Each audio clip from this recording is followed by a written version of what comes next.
హస్తం పార్టీని good bye చెప్పే యోచనలో ధర్మపురి సంజయ్. జగిత్యాలలో మిన్నంటిన గ్యాస్ కష్టాలు. ఇలాంటి టాప్ 10 తెలంగాణ న్యూస్ ఇప్పుడు చూద్దాం. వికారాబాద్ జిల్లా పరిగి మండలం కాడ్లాపూర్ రాపోలు గ్రామంలో ఇండస్ట్రియల్ క్యాడర్ భూసేకరణకు వ్యతిరేకంగా రైతులు చేస్తున్న ఆందోళన ఉధృతంగా మారింది. వారి ఆందోళనలకు మాజీ మంత్రి సబితా ఇంద్రారెడ్డి మద్దతు ప్రకటించారు. రైతుల కళ్లలో కన్నీరు చూస్తుంటే బాధగా ఉందని, రైతుల జీవనాధారమైన భూములను లాక్కోవడం దారుణమని సబితా ఇంద్రారెడ్డి మండిపడ్డారు. తెలంగాణ పర్యాటక సాంస్కృతిక శాఖ స్పెషల్ సీఎస్ గా నియమితులైన వాణి ప్రసాద్ తో పాటు టీజీ టీడీసీ ఎంటీగా నియమితులైన పి గౌతమి సచివాలయంలో బాధ్యతలు స్వీకరించారు. ఆ తర్వాత మంత్రి జూపల్లి కృష్ణారావును మర్యాదపూర్వకంగా కలిశారు. రాష్ట్రంలో పర్యాటక రంగాన్ని మరింత అభివృద్ది పదంలోకి తీసుకెళ్లాలని వారికి మంత్రి దిశానిర్దేశం చేశారు. నల్గొండ జిల్లా మిర్యాలగూడ మండలంలో స్థానిక ఎమ్మెల్యే బత్తుల లక్ష్మారెడ్డి పర్యటించారు. తక్కలపాడు గ్రామంలో నూతనంగా నిర్మించిన ఇందిరమ్మ ఇంటి గృహప్రవేశ కార్యక్రమంలో డీసీసీ అధ్యక్షుడు పున్నా కైలాష్ తో కలిసి ఆయన పాల్గొన్నారు. గృహప్రవేశం అనంతరం ఎమ్మెల్యే లబ్దారులతో మాట్లాడి ప్రభుత్వ పథకాల అమలు గురించి ఆరా తీశారు. నిజామాబాద్ లో కాంగ్రెస్ పార్టీకి బిగ్ షాక్ తగలబోతోంది. నిజామాబాద్ మాజీ మేయర్ ధర్మపురి సంజయ్ కాంగ్రెస్ పార్టీకి రాజీనామా చేయబోతున్నట్టుగా తెలుస్తోంది. గత ఎన్నికల్లో నిజామాబాద్ అర్బన్ నుంచి టికెట్ ఆశించి భంగపడ్డ సంజయ్ కార్పొరేషన్ పదవి కూడా దక్కకపోవడంతో పార్టీపై కొద్ది రోజులుగా అసంతృప్తిగా ఉన్నట్లు తెలుస్తోంది.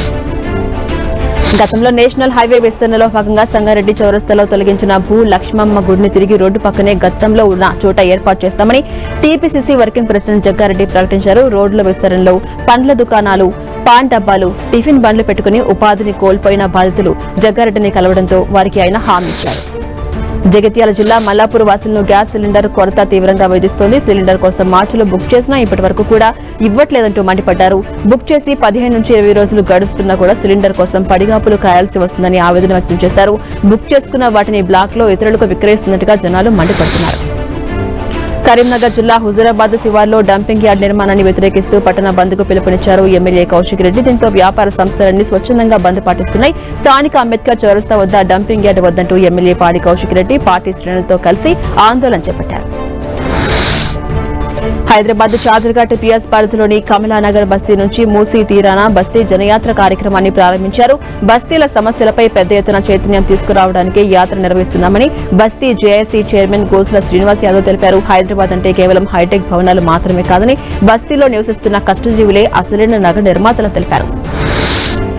భద్రాద్రి కొత్తగూడెం జిల్లా జూలూరుపాడు మండలం సుజాతానగర్ మండలంలో మట్టి మాఫియా రెచ్చిపోతోంది. ఏకంగా సీతారామ ప్రాజెక్టు కాలువ మట్టిని పట్టపగలు జేసీబీల సాయంతో పదుల సంఖ్యలో ట్రాక్టర్స్ ద్వారా రవాణా చేస్తూ అక్రమాలకు పాల్పడుతున్నారు. సుజాతానగర్ మండలంలోని లక్ష్మీదేవపల్లి గ్రామంలో ఉన్న పల్లె ప్రకృతి వనంలో ఉన్న గుట్టల మట్టిని కూడా యథేచ్ఛగా తవ్విస్తున్నారు. ప్రపంచ ప్రఖ్యాతిగాంచిన సిఎస్ఐ మెదక్ కేథడ్రల్ చర్చిలో గుడ్ ఫ్రైడే సందర్భంగా ప్రత్యేక ప్రార్థనలు నిర్వహించారు.